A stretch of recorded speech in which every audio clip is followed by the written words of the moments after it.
When we think video journalism, many implications are basically done within the creation of the video. Um, a lot of them basically come from the camera movement, the way you shoot the scene, production, the crew, um, and many other factors that basically will give um, the idea of what a video journalist will be creating. So basically, a video journalist, he has an idea of this is what I want to do, this is what I want to focus my creation, and this is what I want to get into it.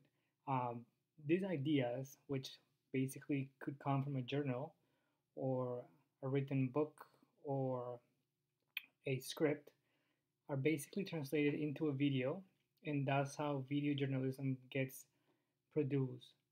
Also, video journalism can be done anywhere else. Let's say if you're running to a strike in downtown Montreal, if you go to a parade, if you go to a concert and you have a camera, you're also creating basically which is called live filmmaking or video journalism as well.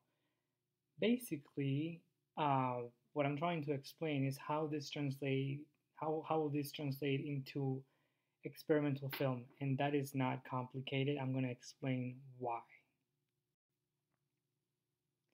An experimental film basically shows the ideas of the filmmaker.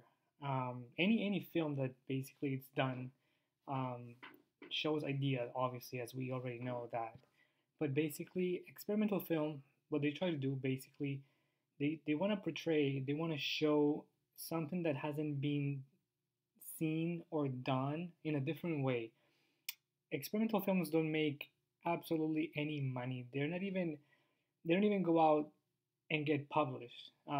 Very few people know about them, and they're basically studied in school in film studies classes or film production, film animation, because they that's what they do. They intend to um, experiment and basically show hidden ideas behind the film. So what they do basically, they might be trying to recreate an idea of how the camera movement works, how the zoom in and the zoom out of the camera may help in the film. A lot of experimental films have been criticized and they've been called annoying, disturbing. We have Wavelength back in the 1960s. We have the other one, which was Shandalu back in 1920s, um, which basically um, the guy who directed the film, he also acted in the film, which is Luis um, Buñuez.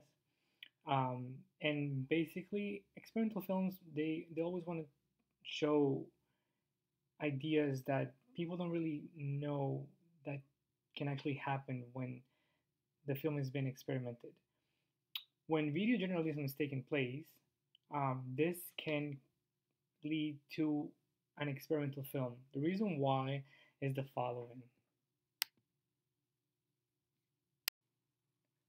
Let's take, for instance, a basic journalist who works for CTV or CBC News. Okay, he goes out to downtown Montreal because basically there's a strike going on. We're gonna say there's a whole bunch of students from Concordia who are against the fact that the government wants to increase the tuition, which it happened back in 2011. Um, anyway, it's just an example.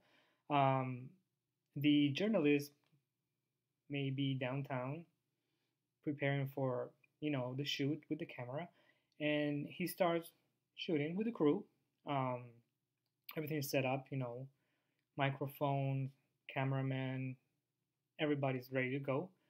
In the middle of the strike, he happens to catch different things going on.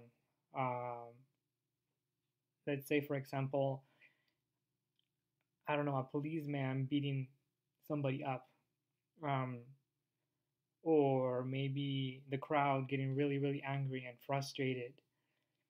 This is already news, right? It's going to be broadcasted and it's basically news. that's gonna be aired on TV, but it can also translate into a experimental film.